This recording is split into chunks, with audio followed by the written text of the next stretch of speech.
very happy to introduce Zachary Fabri, who is an RU alum. Zachary was part of our program last year. And let me introduce you, Zach, a brief bio, because you've done so many things.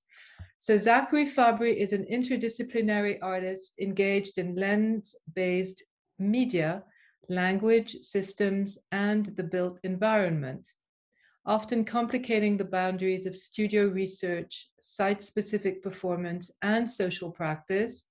Fabri has immersed himself in environments such as Target stores, the Trump Soho Hotel, Philadelphia Street, and Frieze London Live. This context-specificity often yields work that includes drawing, photography, video, performance, installation, and sound art.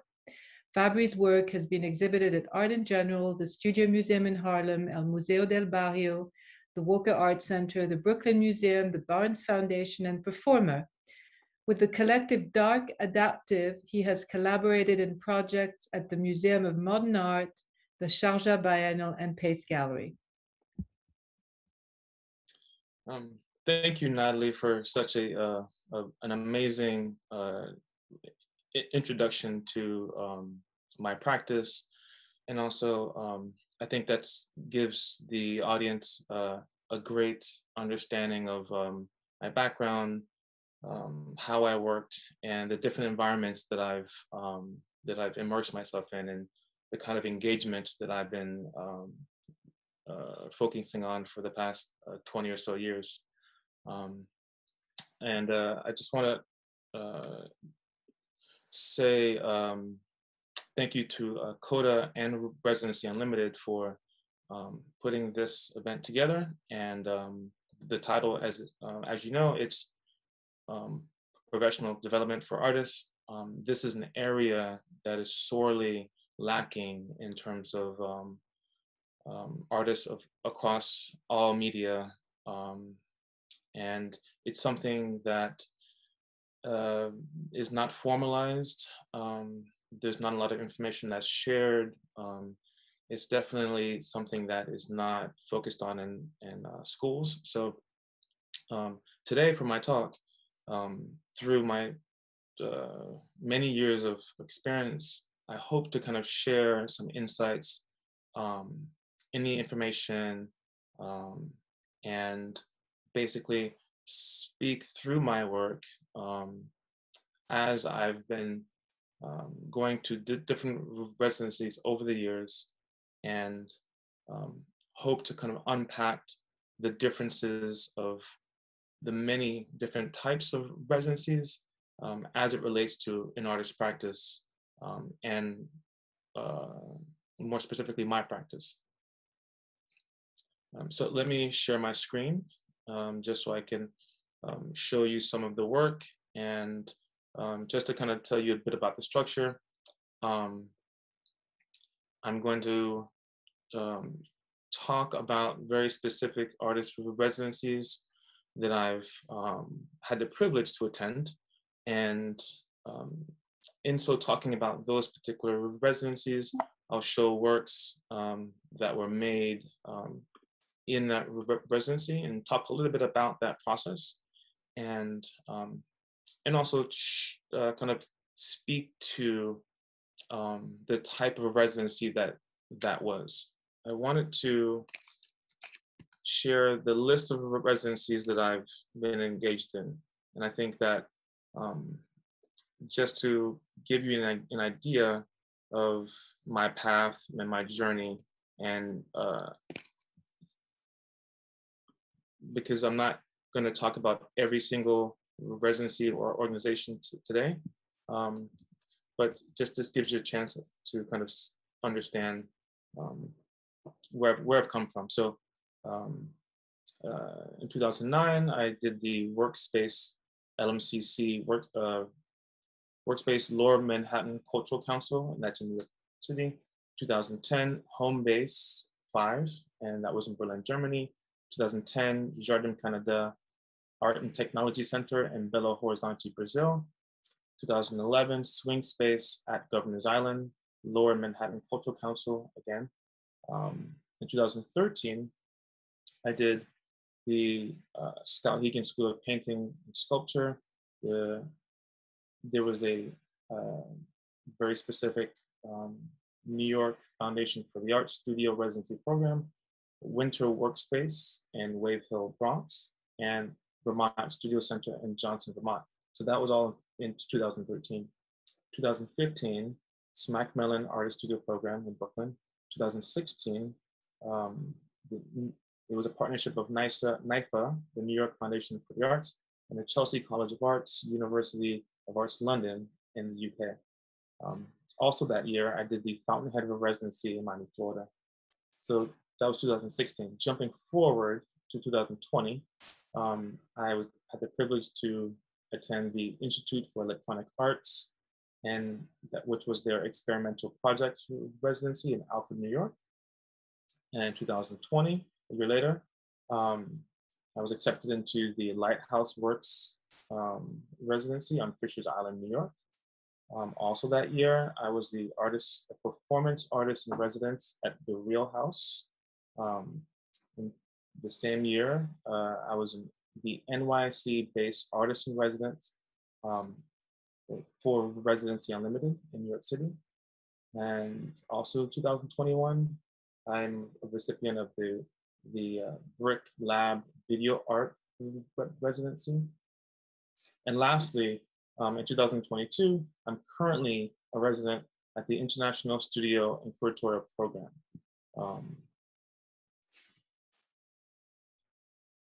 So without any further ado, I'd like to kind of share some of my work and some of the experiences. And starting with 2009, 2010, I was accepted into the Lower Manhattan Cultural Council. It's a residency that was 9 to 10 months long. And it was my first artist residency that I've ever applied for, that I've ever wanted to apply for. And I didn't quite understand what it was or what this opportunity was or the resources, but it was something that I needed to give myself, if that makes sense. And so just to give you a little context, at that time I was a graphic designer and have been for many years. I got my bachelor's degree in graphic design, and later in 2004, 2007, I got my master's in combined media and new genres. So I say that to give you the context of that I was working a 9 to 5 job every day, Monday through Friday, as a salaried worker, and it was quite difficult to have an art practice. Working all day on the computer, doing a highly aesthetic job as this was, and then to come home to your studio and to try to make art, it's almost impossible. Not impossible, but almost impossible. So I decided I needed a break, and I saved a little money and moved into a smaller room. I rented a tiny little room that I can afford. And once I got into the Lower Manhattan Cultural Council, I kind of budgeted myself and gave myself an opportunity just to focus on my practice. And I know how rare that is, living in New York City, and how rare it is to only focus on your artwork.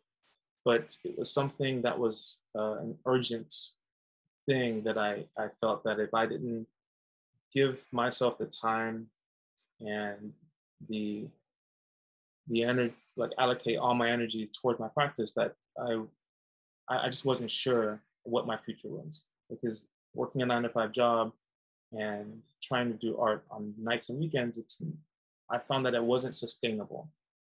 And so just to tell you what you're looking at, these are graphic works that I made at that time in 2009. I later showed them in a solo show in 2011, but at this point, they were works that just kind of lived on my computer, and they were meant to be either silk screens or graphic posters. And Um, I think LMCC, one of the bonuses of this program is you get an open studios at the end of the year. I think you get one in the middle too, but the one at the end of the year, it culminates into this open studios in which they invite the arts community. And it kind of brings me to a major point, and why would an artist want to apply? Why would an artist want to attend and participate in a residency? And one of the major points is exposure. And a lot of these New York-based residencies, that exposure is crucial to networking. It's crucial to getting your work shown outside of your studio. And in terms of the professional aspect of it, right? Oftentimes curators are going to these open studios, galleries, and other artists. And so it's important in a city, New York City, in which there are lots of closed doors, there are lots of connections that are hard to penetrate. And so these residency programs are an important way to kind of share your work and get your work out there. And I'll move forward, and lastly, I think the last note in talking about LMCC, it was something that I experienced, but didn't really quite know how profound it was. And I'm talking about the community and the network building, but more so the community of artists that you come away with. And that was something that,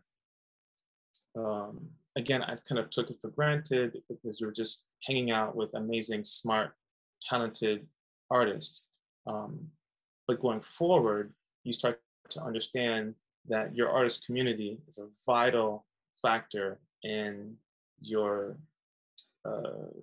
in propelling you forward, also in your mental health and keeping us all, I think, sane, but keeping us all working in a sustainable way. And lastly, like the artist community is one in which it definitely has an impact on your professional and financial status of an artist, and because you share resources. So let me go forward to the next residency. And so 2009, 2010 was LMCC. And while I was at LMCC, as I said, I had a little bit of time, was not working this grueling job.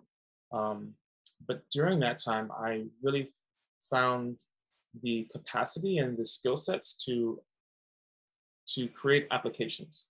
And that sounds a bit abstract, but if you've ever applied to an artist residency or a grant or any type of arts funding, you understand how daunting some of these applications can be.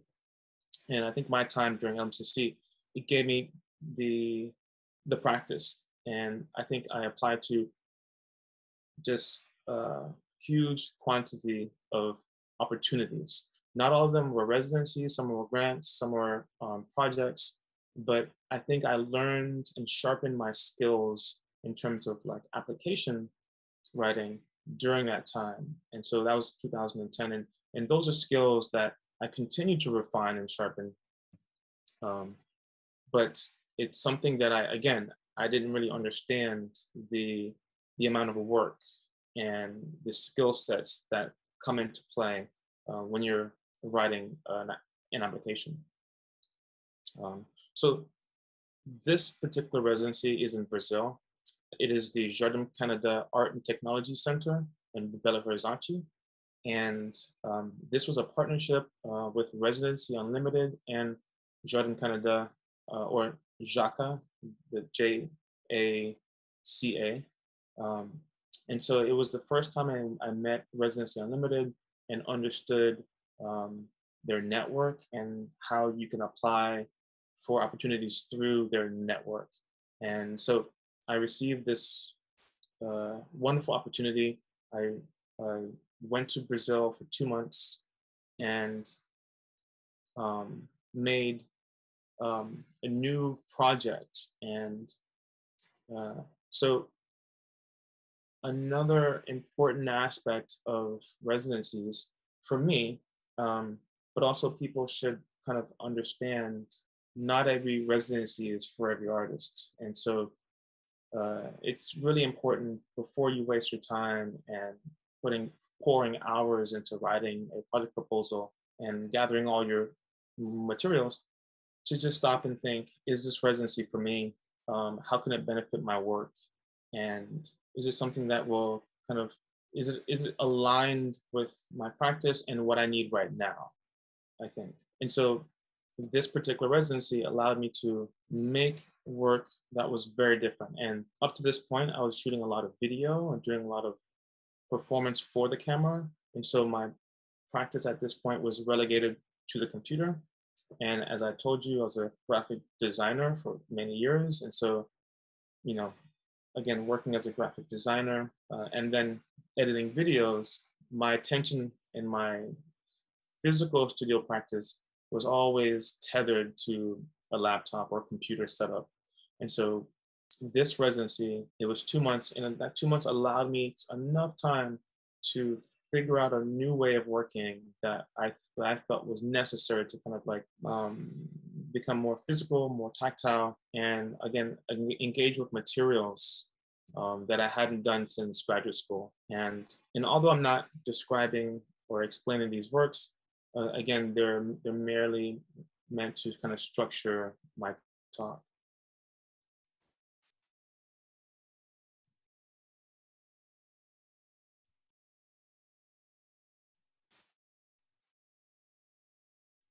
And so this is a journal that I created. These, I guess you can call them journal entries, but I saw it as a way of getting back to drawing and getting back to gesture and mark making. And I felt like I had lost the ability to kind of think through that or understand what that was. What is a gesture? What is a mark? And this whole project was important for me to kind of link a kind of performative conceptual project to my environment, literally so much that the environment was the material. And my practice has often focused on the body and the politics of the body. And these particular works, I actually used this kind of this mineral that covered the road, and this mineral is mined for iron ore. So it's something that you could say it's similar to charcoal in that way, but these are drawings or rubbings that I rub this kind of mineral on my body and then rub my body on the paper. And so each one of these kind of is a specific one or two body parts.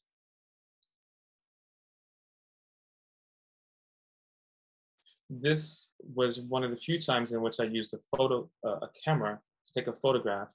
And it was important because this was a wall in which they kind of burned garbage, and the smoke kind of stained the wall, but then people would come and they would kind of scratch out these smokes. And so there's this kind of reversal drawing was interesting to me. So photography is still something that I engage with, but it's something that I use to kind of point at something else. And this is a video that the entire project culminated into a video. So as much as I wanted to kind of step away from the camera, in some ways, after doing all these kind of drawings and this kind of physical work, I ended up coming back to the camera to kind of create a documentation of this performative gesture. And then this documentation then became its own video. I'll just share 2 minutes of it.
I'll pause here and go to the next residency.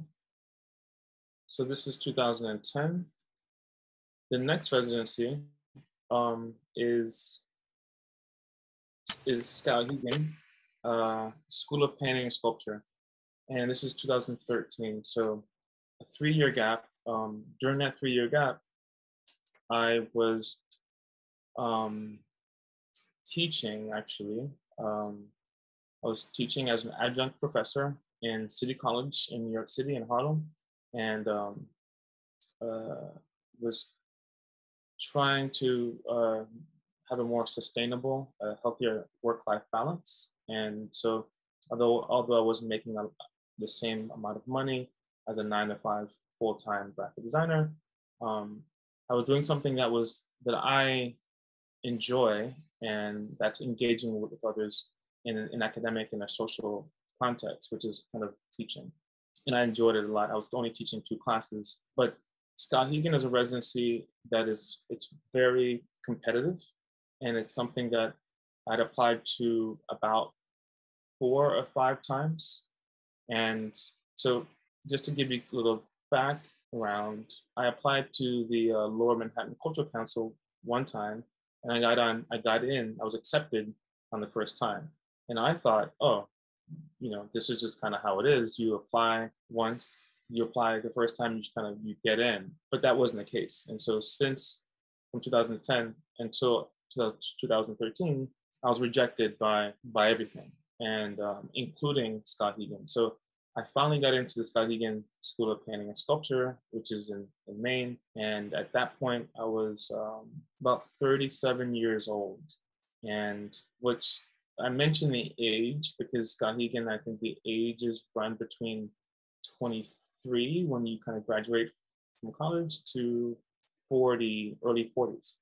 And I also mentioned age because when you're at a residency, and this residency is not, because it's not New York based, it's not New York City based, you have to go away and you live on the campus, on the grounds. And so community then becomes this kind of a different intimacy, a different kind of closeness. And I think the age demographics the age range and the demographics of the community there is important. And there were 65 other artists. It was a wonderful residency. I think it was maybe one of my favorite because when you first get there, the first thing that they tell you is there's no expectations. They don't want you to come here thinking that you're going to make a whole new body of work. No, they really want you to come here and find your way, and whatever that means to you. They want you to enjoy your time there, and if you want to work, you can work, but they don't put these expectations on production. And I think that was a beautiful thing for me to kind of start the process. It was there that I kind of had to kind of like understand that within my own practice, like what is productivity, and how is one productive, and at what cost, if you are and if you're not. So I'll show you a quick video. It's about 45 seconds long, and I made it in Skowhegan. And Skowhegan is very rural, and so there's lots of woods and forests that you're living amongst. And so this particular video is kind of set in one of these woods, this kind of clearing.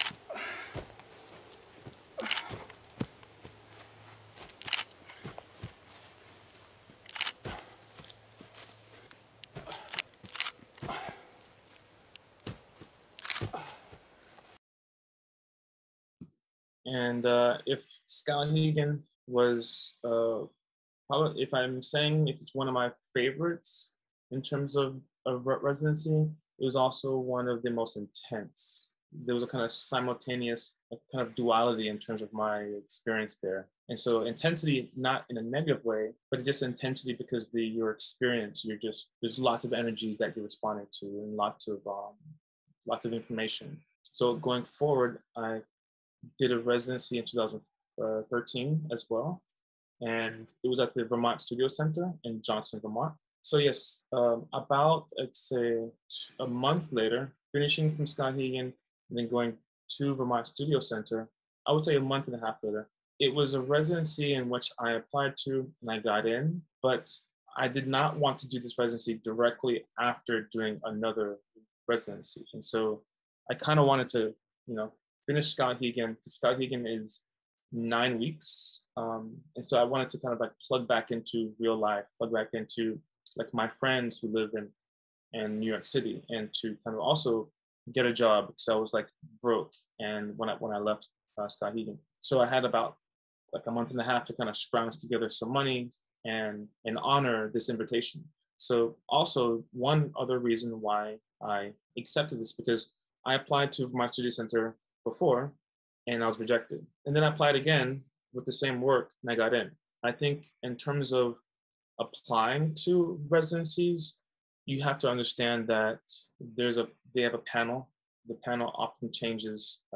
If you're reading the application materials, most of the time they're very clear about the guidelines and the panel and the submission requirements. And so if you get rejected, do not take it personal. But you are also, just understand that you're also competing with hundreds, maybe even 1,000 other people, depending on how competitive the residency is. So I think I learned at this point, after applying to Skowhegan 4 or 5 times and then finally getting in, I think I learned how to be rejected. I think I learned about, not that I was building up a thick skin, but I think I was just understanding the structure and process of applications and submissions and acceptance and rejection. And rejection didn't mean failure. It didn't mean that I'm a bad artist or I make bad work. It meant that for whatever reason, someone else got in because of a host of variables that you don't know. And so that being said, just apply again. So let me show you a brief video that I made at Vermont Studio Center. I should say that I went there in November, towards the end of November, and it was very cold. It got to be about -17 degrees. But before it got that cold, I was able to kind of like just kind of walk around a little bit. As I said, the intensity of the previous residency, Skowhegan, even though I said that I really loved it, I think it was, I learned my capacity, my limits. I learned my limits of sociality. And I just think I needed to kind of like pull back from hanging out, to pull back from making new friends. And so I kind of just walked around and looked at ice for for a long time. And this is something that I made a video work about.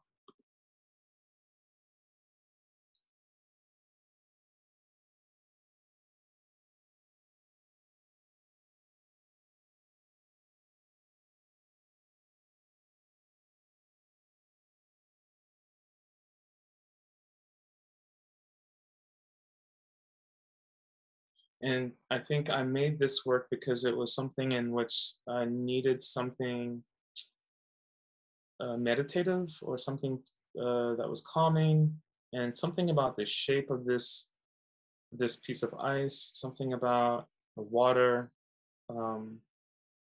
It kind of like, it soothed me, and it allowed me to kind of like rebuild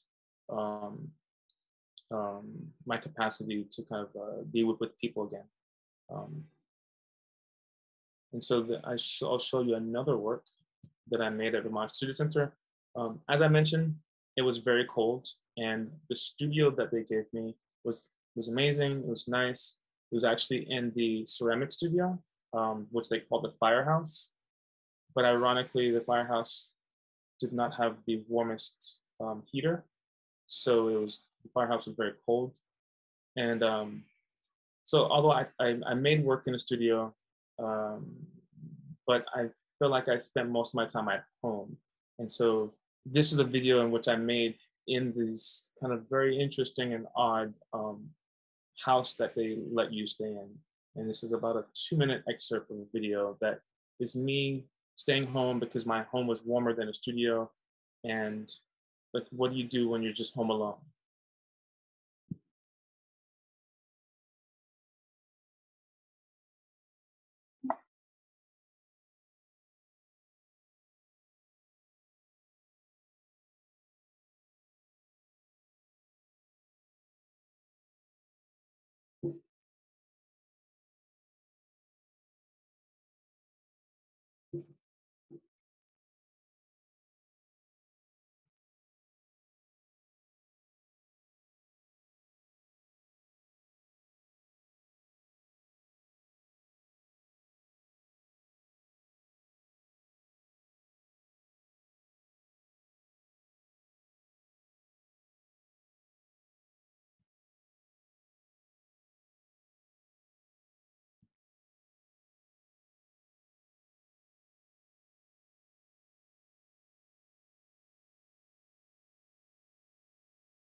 I'm gonna go forward to the next um, residency, and that was Smack Melon 2015. This is also a very competitive residency, mostly because it's in New York City. They give you a studio for about a year and some funding. And so I applied to the studio residency many times. I don't remember the count, but I finally got in, and I went for the interview, and in the interview they asked me how they asked me about my proposal and my project, and but they more so they're interested in like how often and how much I would use the studio. I think that question is a interesting question because they want to make sure that they're giving these opportunities to people who will use the studio, not just go on the weekends. Like, so for example, if you have a full-time job and you're tired after work, you're probably not going to go to the studio every day, and so you're probably just going to go on the weekends. So Smackmelon actually, to make sure that the studios are used and properly used by the artists who have the capacity to really be in them, they have they have hours that you have to meet, a certain amount of hours every week that you have to log in. And this kind of, it puts a little bit of focus on your practice, and make sure that you are aware of this opportunity, and it also holds you accountable for putting the time and the effort, and actually like acknowledging and appreciating the opportunity. So Smack Melon allowed me to kind of the space and the scale to kind of work larger than I had before. And so these are these vinyl pieces that have adhesive on one side, and I would create these kind of abstract sculptural shapes. And I started to do them in my studio. Then I had a solo show in Chicago in which I installed one. And then I had an opportunity to show work at Volta in one of the fairs, and I replicated that vinyl piece again. And so I think Smack Melon, it afforded me the opportunity to work larger and to kind of experiment with scale and materials that I could not do in my own home. So if that was in 2015, we're jumping forward to 2020. This was in the pandemic. And so right before the COVID-19 pandemic, I applied for a bunch of things because I, again, ran out of money, ran up a lot of debts, and I needed to get a graphic design job again. And so I worked as a graphic designer for 2 years at a wonderful institution, nonprofit, but again, it was not sustainable for my art practice. It was a very unhealthy work-life balance. And so while I was there, while I was at my graphic design job, spent as much time as I could just to apply for opportunities. that I know that I could maybe quit this job and embark on another kind of tour of making work, hopefully having saved money. So this was one of these opportunities I applied for, and grateful that they allowed me to kind of go upstate New York and experiment with different processes and different projects. So my proposal was more interested in how do I respond to the local community, more than the local community, the kind of immediate environment and the immediate natural environment. And so what is the relationship of art and technology and the natural environment? And so in addition to using digital technology, I also made these drawings, and these are river rocks from from a stream that I brought into the studio, covered with charcoal, and made these kind of drawings as I was moving on the paper. This is a short excerpt of a video that I created while I was in that residency. And I think, again, just to kind of reinforce, residencies can oftentimes are places that give you resources that you ordinarily don't have. And that could be a studio space in general, or certain kind of technology and access to technology that you can't afford. In the case of IEA, it was access to this technology that I worked with another, I think the person who coded it, and it's a kind of a slit scan technology in which it's video, but there's a filter that's coded, that's a script that's written for the code, and it passes through the camera basically, and it records you, but it records you in a very specific way. And I kind of experimented with this for a while.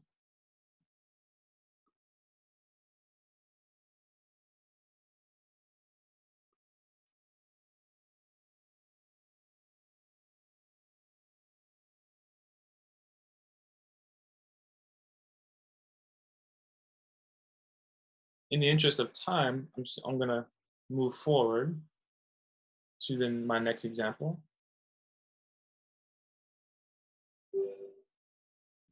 So this is 2021, and also in the middle of the COVID-19 pandemic. And there was a residency opportunity that I saw, and it was New York based, and it was an interesting type of residency. So it's a New York based artist in residency program that was facilitated by Residency Unlimited. And they are an organization that I worked with in 2010. And so I applied, and I was able to get in. And it was a small cohort of like 5 artists. And so because of the residency happening in COVID, it was a kind of a Zoom-based dialogue, weekly dialogue. And although everyone at that point, I think, was Zoomed out, and this particular kind of cohort and this particular kind of weekly engagement was really refreshing. And it was a way to remember that, to listen to other artists, to learn from other artists, and to connect in ways that are important. Even if it's over Zoom, it's still important to connect. And these are works that I created in the residency.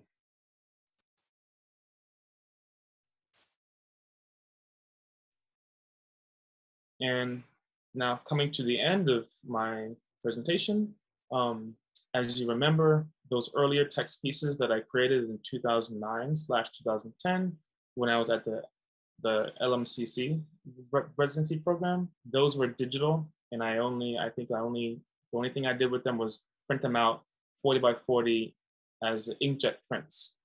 And I was never satisfied with the color or the fact that they were just printouts, digital printouts. And so I'm currently an artist in residence at the International Studio and Curatorial Program in Bushwick. And because I was not satisfied with that earlier work, there was an exhibition that I proposed new work for. And one of the new works was this particular painting. And so I told the curator that this is something that I've been wanting to do, was basically realize this work in a more tangible way as an object.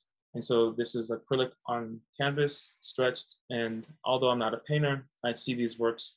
It's important for me that these are objects and how they can circulate through the canon and how they can kind of continue to live beyond the digital files that I was making before. And this is the last slide of my presentation. This is the studio shot from the current studio that I'm in, and this is the next painting in the series. And I have about 7 more to make. And so, yeah, I look forward to kind of using this studio space and using the size and the scale of the studio to continue to make more of these works. And I think I want to ask if there are any questions that in the Q&A that I can address. Zach, thank you so much. Such a wonderful presentation. We do have a few questions in the Q&A. We have people joining in from around the world today. It's very exciting. So let me start with the first question.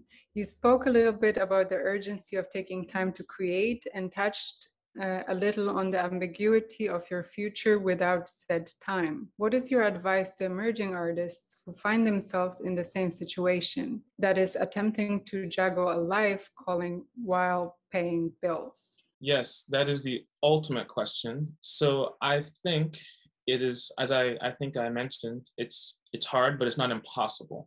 And I think as I've learned and failed and sometimes succeeded, that discipline has become this key word that is on my mind all the time. And so if I'm working at a job, whether it's full-time or part-time, but if it's full-time, it becomes about how much time do I have to devote to my practice? And then it just depends on you, and it depends on how you want to structure your day and how you want to structure your nights and your weekends. And I think that if you kind of put things on paper, like I always make lists and I'm kind of jotting down things and trying to figure out a strategy for how do I put time here or steal time from this. I think the discipline is key to allowing yourself to kind of figuring out how you can get into your studio, or if your studio is at home, how you can kind of come home, figure out dinner, but then also have the capacity to make work. And so in closing for the question, if someone has a like a work of art that they're already working on, whether it's a painting or something and it's already in development, you know, the easiest thing is to kind of come home and return to that, right? But if your practice is more research-based, which is largely on the computer, then that's something that you have to like create a system and an outline for. And like I said, I'm not perfect with these things, but I understand how important it is to set benchmarks. And so if I have a project that starts with research and it ends with a video, I know that I have to make an outline about what is this process, what is this production process, and create benchmarks. So one of the first benchmarks might be Googling an image. Like if I'm interested in rain as a topic for my video, I need to say, by this week, I need to research rain. Yes, I think that's the way that I do it in terms of breaking down a larger project into smaller, digestible benchmarks. And I am assuming that this gets easier with time. Yes and no. I think it's interesting. It's ironic because if I think about my earlier work, it would be easier for me to do that earlier work. But now the work that I'm creating now and the work that I'm interested in now, I'm tending to include deeper research and wanting to include more sophisticated production. So it's like the projects are getting more complicated, more sophisticated. So then I have to figure out ways in which I can meet these goals. And so I am getting better at it. But as I'm getting better at it, I'm creating projects that are more complicated. But this is my own problem. Thank you. And this question is probably one of my favorite ones because you yourself talked about how often we artists get rejected from applying to residencies. So the question is, how much did your work change throughout the years as you applied many times to Skowhegan? It's a good question. So let me see. I went there in 2000. I got in 2013. Okay, just doing some simple math here. I'm gonna date myself, and I graduated from graduate school in 2007, and I got into Skowhegan in 2013. So that's about 6 years or so, depending on the calendar.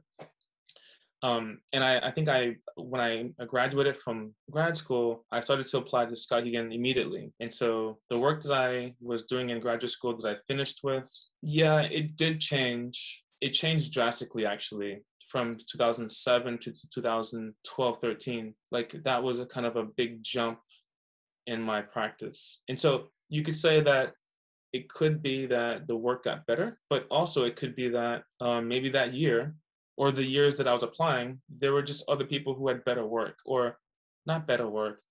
There were panelists who had an attachment to whatever these other artists, right?